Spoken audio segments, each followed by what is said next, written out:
Welcome to the first of two videos on positive psychology. In 1998, Martin Seligman, who you learned about, who is associated with such important concepts as learned helplessness and learned optimism, he launched this notion of positive psychology when he was president of the APA. However, the roots of positive psychology go back many, many thousands of years, the ancient Greeks. But much more recently, they've emerged in psychology primarily in the 40s and 50s with the work of Abraham Maslow. Many people contributed, but Maslow is seen as being one of the key kind of founding fathers. And he talked about the needs that must be met in order for people to achieve self-actualization. To self-actualize is to become the best that you can be. It's when you feel connected, when you feel that your life has meaning and purpose, and you feel that you are yourself in a genuine, authentic way. So Maslow's idea was that your basic needs were physiological. You had to have food. You had to have the biological functions working well. And then the next layer of needs that need to be met were the safety needs or security needs. You need to feel safe. You need to feel secure in your environment. And then the next layer of needs on top of that were the belonging needs, the need for social connection, very, very important. And you need to feel, as human beings, we need to feel connected. We're almost pre-programmed to feel connected to other people. And there's a lot of research in the positive psychology literature to show that the more that we're connected to other people, the more well-being we have, the more resilient we become. And there's something very interesting about this need to connect with others. There's some interesting studies using social network analysis that show how positivity and negativity from others are spread through our social networks.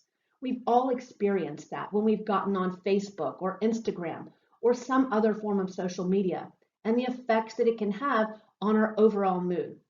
So that belonging is very, very important. And then the next layer of needs are our esteem needs. We need to feel like we hold ourselves in esteem and then others hold us in esteem as well. And his idea was that once you've met those kind of basic needs, only then could you move into self-actualization. Only then would you be able to be fully self-actualized. Now, Maslow's framework has been hugely influential. It's been very difficult, though, to empirically validate because some of those concepts are quite vague. But nevertheless, it's provided an important springboard for psychology to study human growth, the human potential movement. An emphasis in positive psychology is the feeling of well-being and happiness. And happiness really means living a rich, full, and meaningful life. And that means embracing and working with the painful struggles that we have. Happiness isn't just about feeling good, though. It's also about accepting. It's about accepting who we are and accepting the world around us, implementing change when we can, but also recognizing the boundaries of that change. It's great that we've had the emergence of positive psychology because it's given the kind of discourse of our discussion, our ability to think about happiness and empirically study it, and empirically study how we achieve that, the different approaches and paths. It's allowed us to do this within society. Positive psychology focuses on many positive aspects of who we are. And instead of focusing on what is wrong with people, it focuses on our strengths, mental health instead of mental illness, and what can be done to promote happiness and well-being so that we can each flourish and be successful in whatever it is that we find meaningful. Before we begin, I want to share with you some insights made by a woman named Marva Collins. I realize that probably none of you have heard of Marva Collins, but I think that after you learn more about her way of thinking, she will likely become someone you will want to know more about. As I share with you about Marva Collins, ask yourself these questions. How does what others expect of you and what you expect of yourself affect your behavior and your ability to be all that you can be? What can you do to inspire others to reach their potential? What do you do? And how does our mental framework affect our ability to reach our own potential? So I want to share with you that Marva Collins was born to some pretty difficult circumstances. She was born in Alabama in the 1930s, and her father was African American, her mother Native American. And she was born at a time and in a place where there was a great deal of discrimination. However, fortunately for her, her father believed in her and said to her from a very young age, Marva, you can make something of your life. You can become a secretary. Now, the reason why he said secretary is because that was where the glass ceiling, or rather what we might call concrete ceiling, existed for a person of her ethnic background and a person of her gender.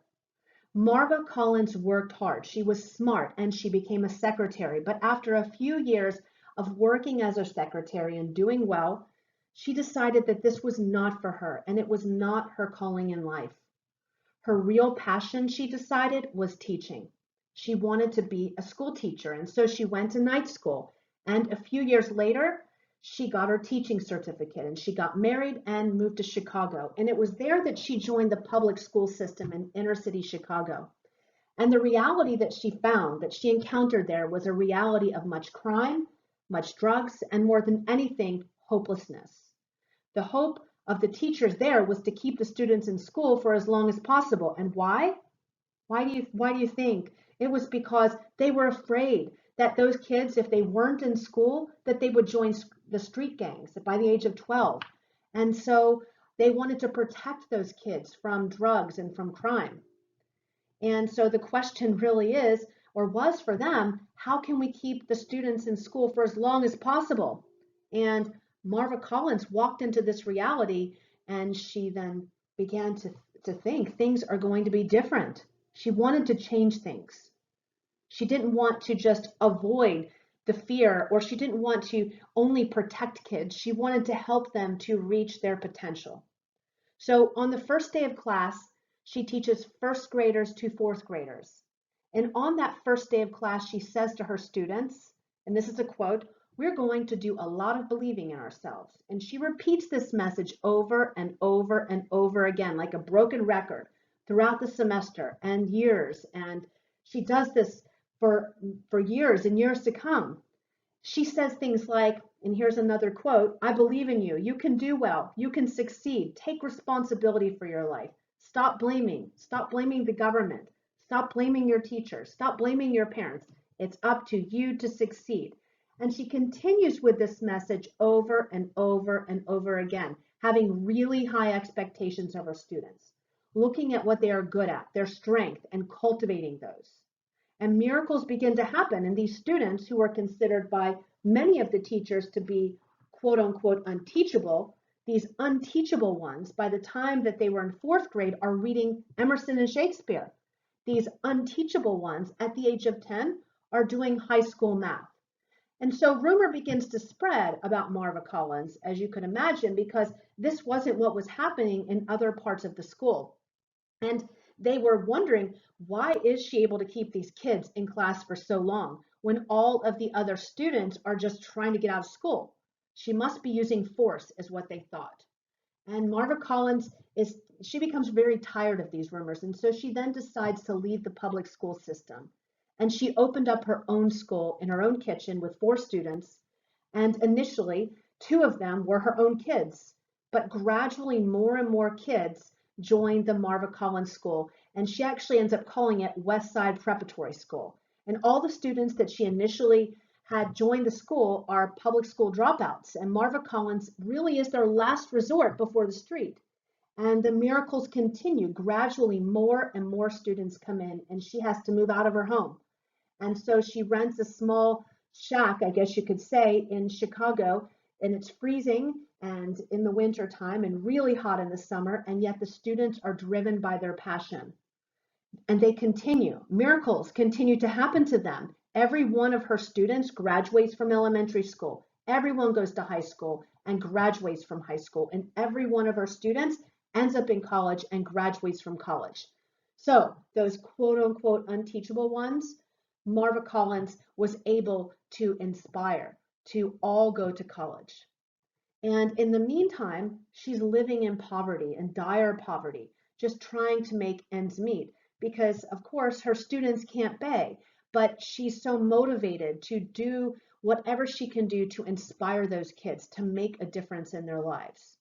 And so what happened suddenly is that things changed for her. This was in the late 1970s, about 1979. And for some of you, you've heard of the program 60 Minutes. This is a program from CBS, and they call Marva Collins and they decide they want to create a 15-minute segment on her. And overnight, she became famous. And so in November of 1980, Ronald Reagan, who was a new president, calls up Marva Collins and he offers her to be his Secretary of Education. So I guess you could say her father was right. So Marva Collins turns down his offers and she says, I love to teach too much. My place is in the classroom. And 8 years later, almost to the day, new elect President Bush Sr. calls Marva Collins once again and offers her to be his Secretary of Education. And once again, I love to teach too much. My place is in the classroom. And in 1995, around that time, a wealthy philanthropist donates tens of millions of dollars to Marva Collins. And now, at this point, there are Marva Collins schools all over the country where thousands of students learn, where hundreds of teachers from all over the world come and see the miracle of Marva Collins. And today, there are Marva Collins graduates who are politicians, business people, lawyers, doctors, and more than anything, teachers, because they know what their teacher has done for them. And so I want to show you here a brief excerpt of this extraordinary woman. I think I am pretty wonderful. I think I'm bright. I think I am unique. And I teach every child in here to do that. When they misbehave, their punishment is they have to write 100 reasons why they're too wonderful to do what they're doing. And that they have to be in alpha order. I'm adorable, I'm beautiful, I'm courageous. I give them the first ones until they get the hang of it. I'm delightful, I'm effervescent, I'm fabulous, I'm heavenly, I'm idolized, I'm just wonderful, I'm a kindred spirit, I am laudable, I am momentous, I am never, never indolent, and it goes on for beauty. And if they do it again, then they have to use another synonym. They can't use adorable anymore. Now the children will say to new students, I don't know why you don't behave, because I'm tired of telling you how wonderful I am. So what's her message? First of all, she herself is the message. She is a role model and she studied with her kids. She becomes a role model for them because she is reading books and they then read books. They read historical books and she is reading historical books. She's learning with them. She's modeling for them what she wants them to be and what she hopes that they will see in themselves. You'll notice here in the beginning, she's speaking positively about herself. You'll notice here too that she is not seeking what is bad within that person, telling them what they're doing wrong. She's trying to promote that message that who they are is good and they are too good to be doing those things that they are doing.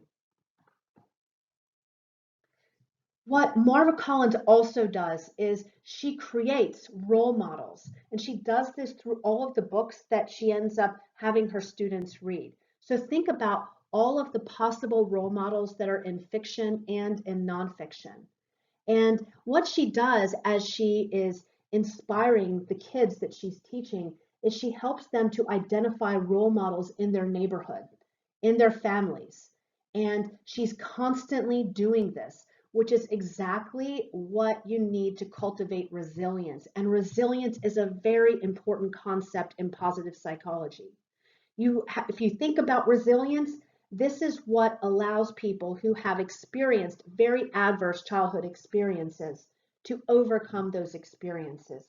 So she's helping those children to develop resilience so that they can overcome all of those obstacles, both physical and psychological obstacles that they've encountered. She also expects a lot. And what she does is she sees potential, and she appreciates that potential in each individual. So think about these questions. How does what others expect of you and what you expect of yourself affect your behavior? What can you do to inspire others to reach their potential? And how does our mental framework affect our ability to reach our own potential?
Happiness is an important topic, and we see it in our Declaration of Independence. But research shows that when we try to pursue happiness, we end up being more and more less satisfied. Why is that? Well, it turns out that the brain cannot know the world objectively, so we have to rely on our own representations of the world. The brain's a simulator of reality, and when it comes to happiness, our simulations are never very good. What we think will make us happy and what we think will make us unhappy doesn't really happen. So the brain is not a very good simulator of happiness. So take a moment to write down your own definition of happiness and identify some of the things that make you happy. So pause the video and take your time in doing this. Now that you've unpaused the video, I want to highlight that sometimes we can look into what we do on an everyday basis to see where we look for happiness. And from the list I'm showing here, I'm trying to indicate that it's possible that we may be looking for happiness in all the wrong places. Now, in the same way that sometimes we're not careful in the way that we drive, or we misinterpret a yellow traffic light and we accelerate, happiness is not something that's easily understood, and it's not something that we can just arrive at just by using common sense. One of the biggest myths about happiness is that happiness equals positive emotion and that unhappiness equals negative emotions. But in reality, sometimes relying on really high positive emotions can make us very unhappy, such as in the psychology of addiction. And sometimes experiencing negative emotions can help us to realize that something really matters to us, and maybe we can become more creative or inspired or motivated. So be very careful in the way that you perceive positive and negative emotions because they may be illusions. In this case, I'm giving you a basic visual illusion. The circles in orange are the same size, and depending on how you look at it, they may appear bigger or smaller. The same thing is true for positive or negative emotions. Sometimes we can make certain emotions be exaggerated or magnified. Now, we're bound to experience good events in our lives and setbacks. We're bound to have highs and lows. Life is like a roller coaster, but in the end, the way that we experience our lows and the way that we cope with setbacks could potentially impact our lives down the road. And even if we experience a positive event, that is not necessarily a guarantee that that one positive event is going to significantly impact our lives positively in the future. So the opposite of relying on highs to be able to be happy and avoid lows, to be happy is something called equanimity. So, equanimity is when we have a sense of mental calmness, a sense of composure. And this is especially true when we may be experiencing a difficult situation. So, to obtain happiness, we need to lower the amplitude of those emotional waves and obtain a sense of balance where we don't have to rely on the big highs to be happy. And we're still comfortable when we experience lows. So, if we can deal with situations with more calm, in reasonable ways, while maintaining our own inner happiness, then we feel more fulfilled and content. So this brings us to a more holistic view of happiness, where our experience of happiness is deeper. It's about joy and contentment and positive well-being that may actually be integrating both positive and negative emotions. And in that way, the sense that we develop out of our lives is the sense that our lives can be good and meaningful and important and worthwhile.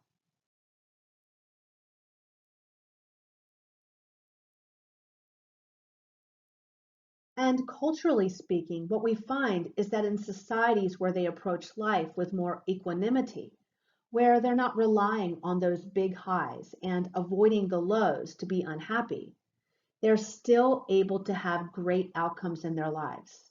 They have good economies, they have more social support, they have longer life expectancies, and they feel that they have more freedom of choice. They're more generous societies, and they actually experience lower levels of corruption, both in private industry and in government. Each year, the United Nations measures national happiness around the world. They do this using a survey called the Cantrell Ladder Survey. In this survey, nationally representative samples of respondents are asked to think of a ladder, with the best possible life for them being a 10 and the worst possible life being a 0. They're then asked to rate their own current lives on a 0 to 10 scale. The average happiness that's measured within each country correlates with different life factors. The 2020 World Happiness Report ranks 156 countries based on an average of 3 years of surveys between 2017 and 2019. So the 2020 report focuses on the environment, especially, and it focuses on things like social, urban, and natural environments, and it includes links between happiness and overall sustainable development. Interestingly, as I look at as I look at many of the previous years and the happiness ranks and index, you find that Finland continues to rank at the top as being the happiest country in the world for the third consecutive year. It's then followed by Denmark, Switzerland, Iceland, and Norway. So here you see in the screen, you see that this is the ranking of the happiest countries in the world. Since this is such a large image, I'll share with you the breakdown of each. The dark purple is the amount of happiness that's explained by GDP per capita. And so what this means is the amount of economic output per person in a country. So that's the proportion that's attributed to that. The dark pink is the proportion explained by social support. The orange is the proportion explained by a long life expectancy. The yellow is the proportion explained by the freedom to make one's own choices. The light blue is associated with a proportion explained by generosity. And the bluish purple, the one beside the blue, that one is a measure of the happiness explained by a lack of corruption. And the light purple is the amount explained by what they call dystopia, the amount of oppression and deprivation in a society.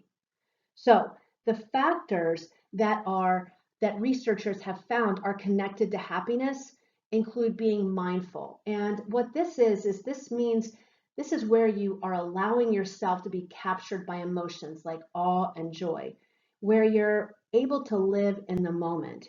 And things like access to necessary material resources and stimulating work and decent work conditions, personal freedom, good governance, and strong social ties, and the opportunity to spend time with friends are also very important. If you look at this chart, you'll see that the United States, while it's a very wealthy country, you'll see that it ranks 18. And I'd encourage you to reflect on why you think the happiness levels of the US, in spite of all of the economic resources and high GDP, is lower than that of so many other countries.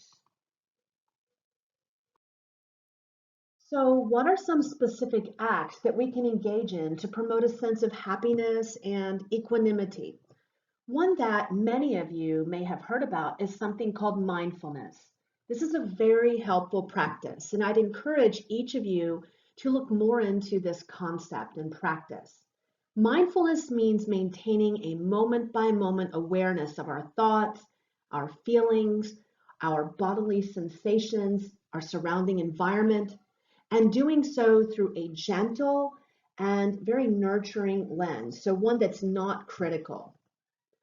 Mindfulness also involves acceptance, and this means that we pay attention to our thoughts and feelings without judging them, without believing, for instance, that there's a right or wrong way to think or feel in any given moment. So when we practice mindfulness, our thoughts tune into what we're sensing in the present moment rather than rehashing the past or imagining the future. Now, there are many free mindfulness apps that you can download to begin learning about mindfulness and practicing this.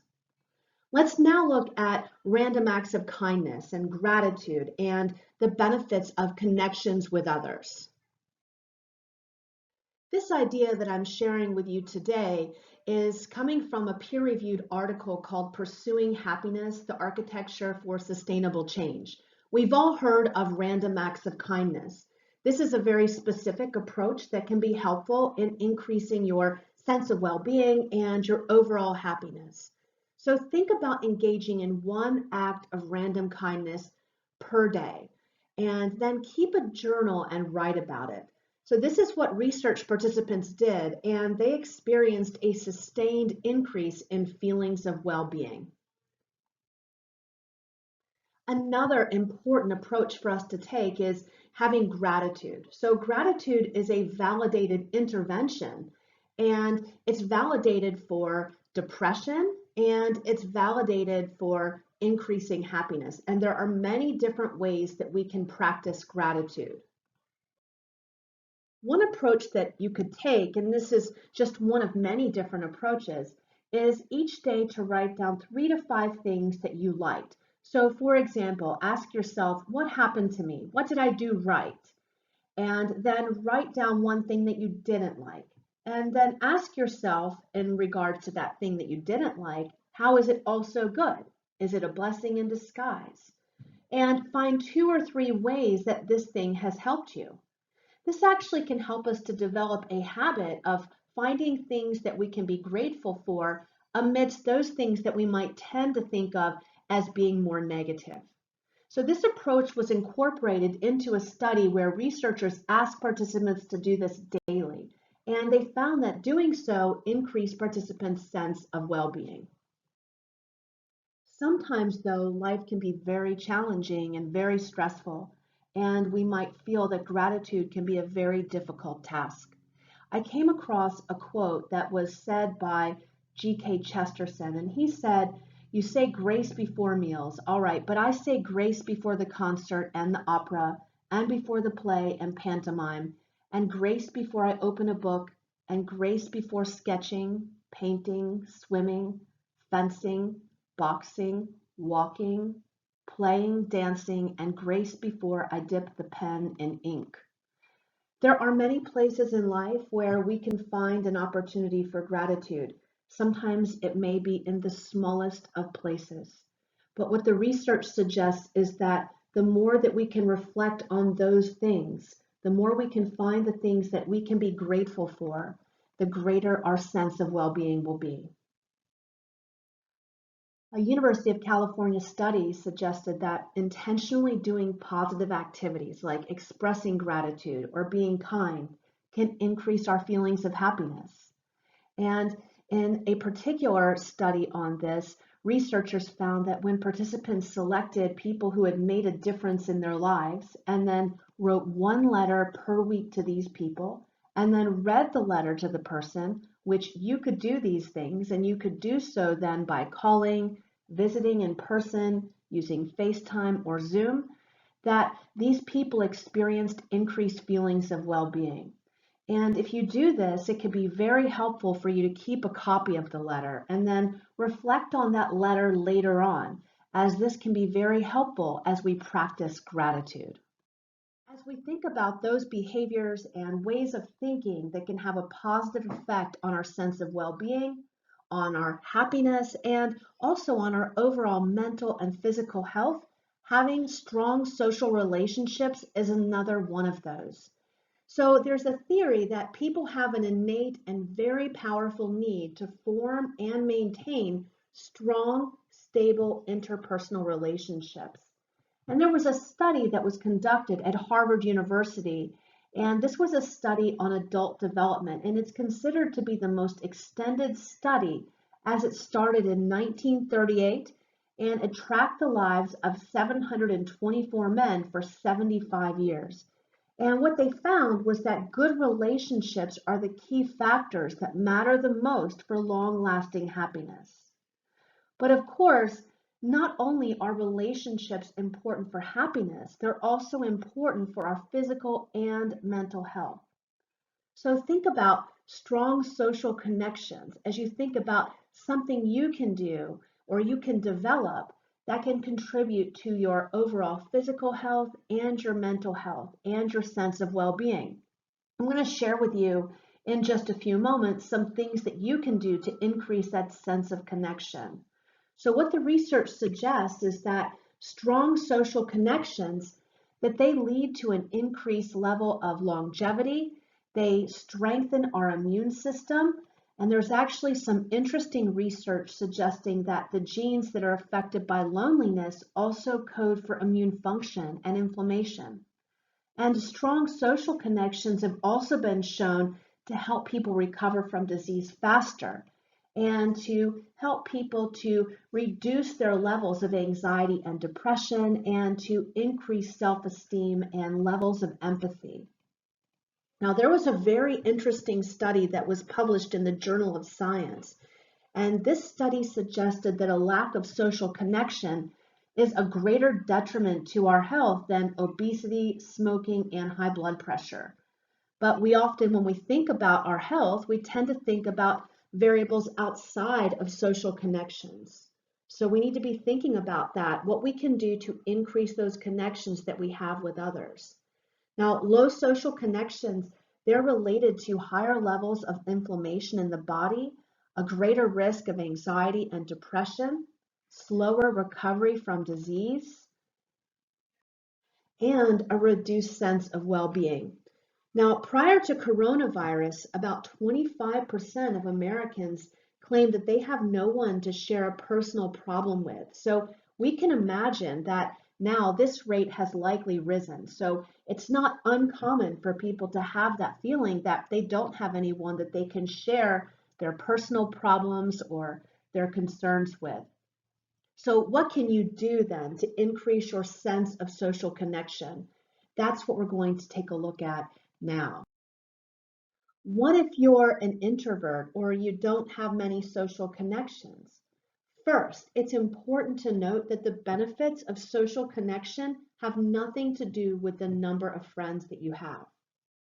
Instead, the benefits come from your internal and subjective sense of connection. As long as you're feeling connected to others on the inside, you still get the benefits of being connected. Think about children who run up to other children on the playground to play with them. These are kids that they don't know. They feel connected from within when they play with those kids. There are many different things that we can do to increase our social connections. One is research suggests that compassion and volunteering can have significant health benefits and that they create a sense of connection and purpose.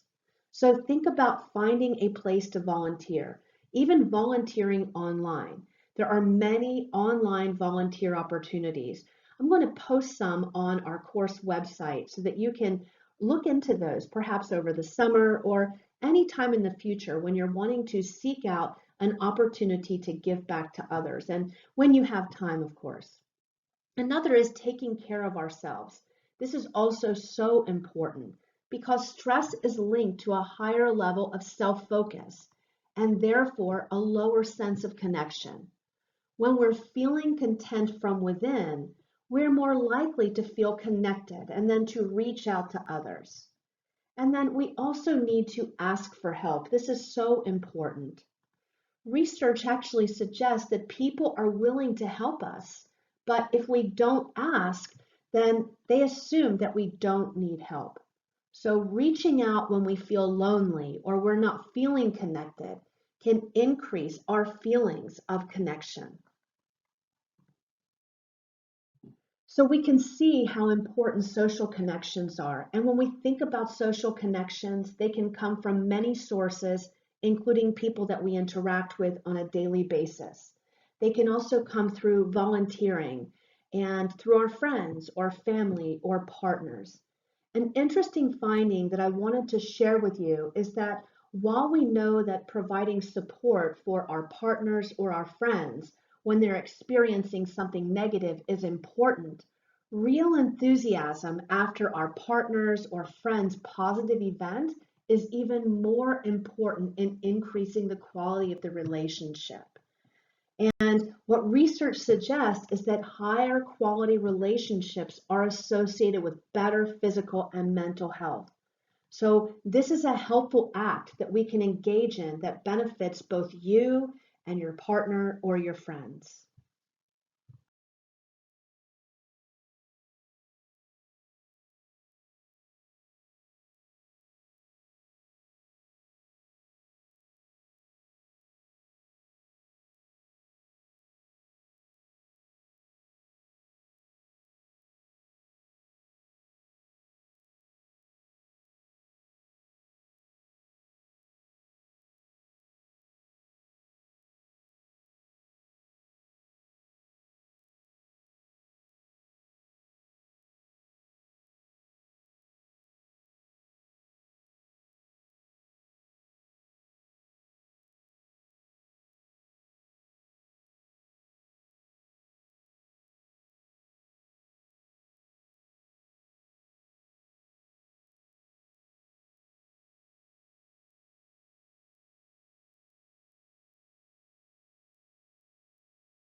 As we continue to think about important issues within health psychology and the relationship between our thoughts and our behaviors, our feelings, and our overall physical health and mental health, an important concept for each of us to think about is something known as flourishing.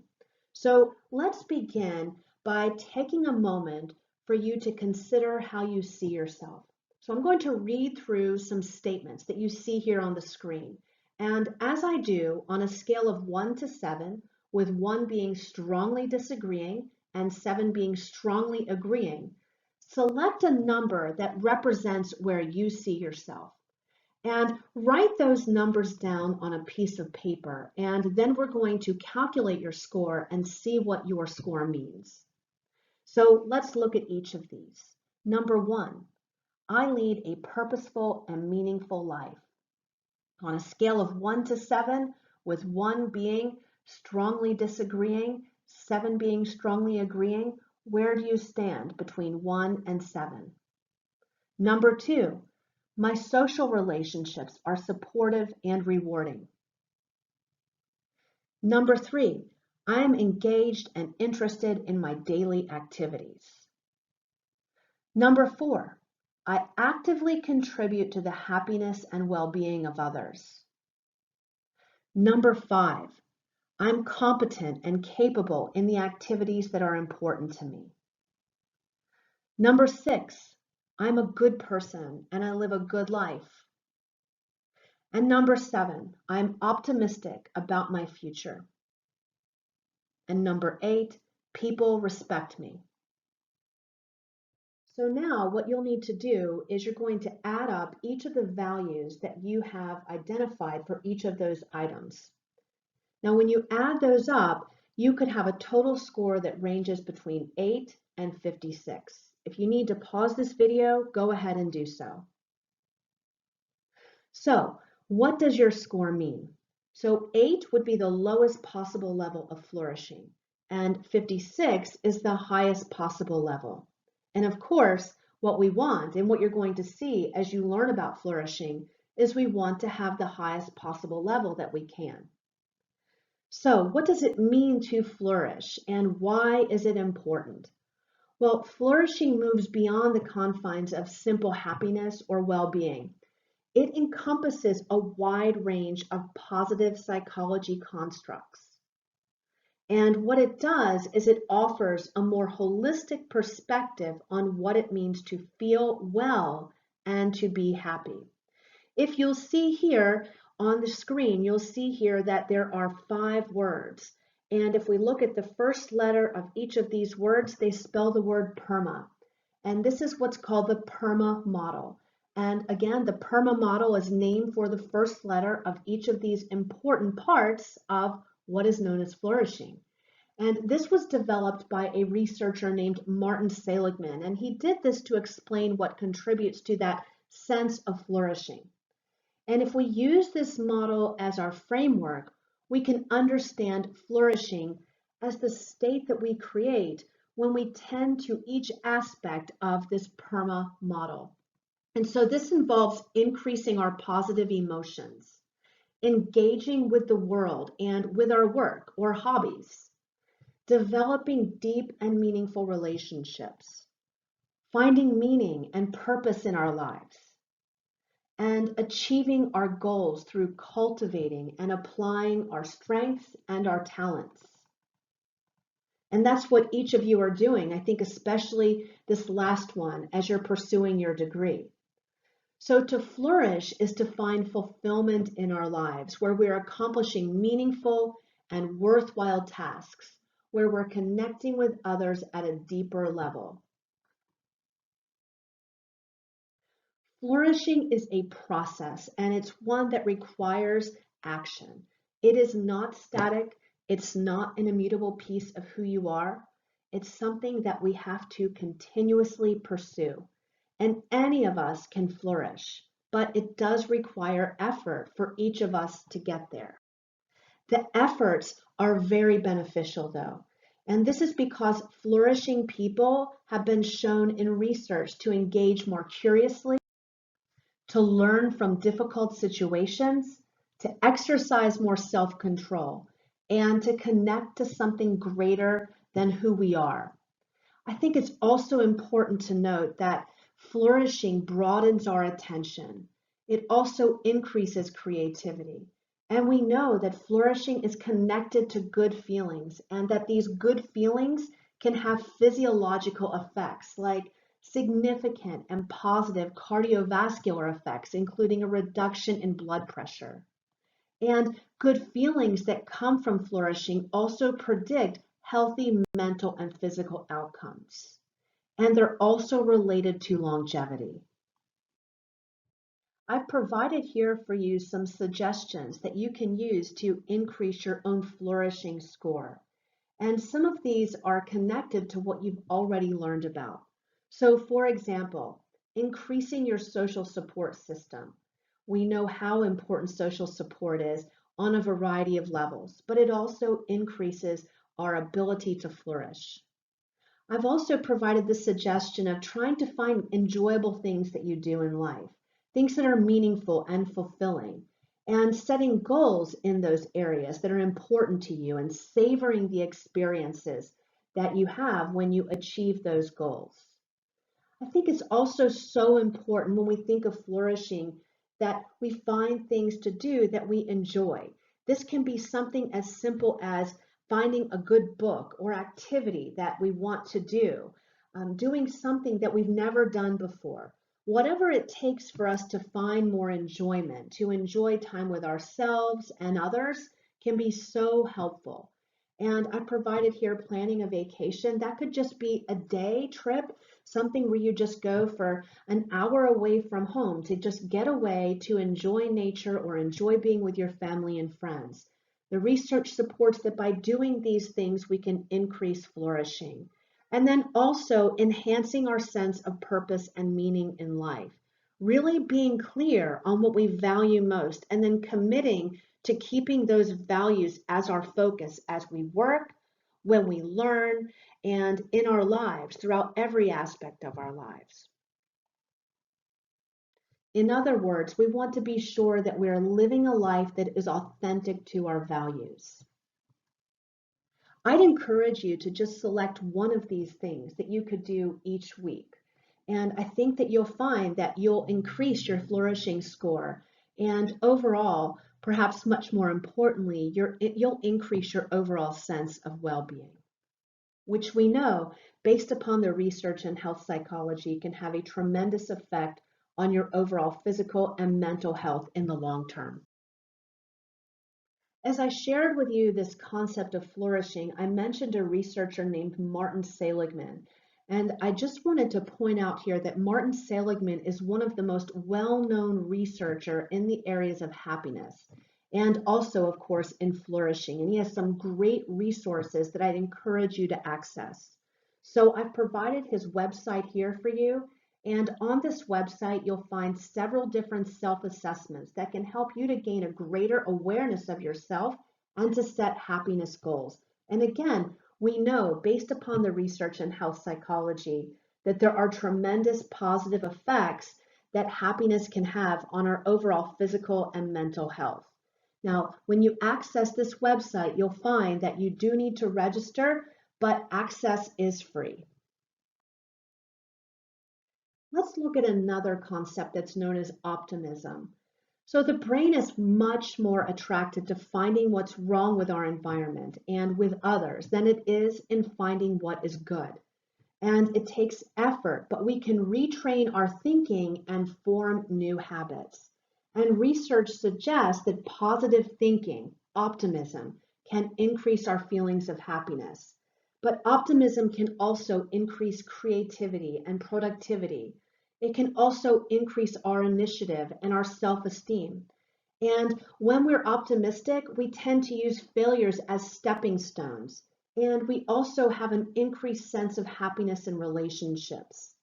We also will find that we will experience greater cardiovascular health. And the research suggests that optimism is associated with greater longevity. Again, I'd encourage you to visit Martin Seligman's website. He has some great resources on the concept of optimism and on happiness. It seems that perhaps we've forgotten the wisdom of the ages that good health is not just the absence of disease, but it involves a healthy lifestyle, a healthy mental attitude, and healthy ways of relating to all living things and nature. As you think about your own mental health and physical health, it's valuable for you to think about the interconnected nature of our minds and of our bodies. As you learned about happiness and flourishing and optimism, I'd encourage you to think about what you can do in your own life to increase at least one of those areas. I know that for myself, I'm focusing on the concept of equanimity, and I have been for quite some time. I find that when I experience stress, that reminding myself that like any pain I might have in my body, this too shall pass. I imagine myself in the ocean of waves, and instead of fighting the waves, as we might do when we encounter stress in our lives, I imagine riding the waves. And when I do this, I notice changes in my body, like, for example, a reduced heart rate. I notice that state of calm.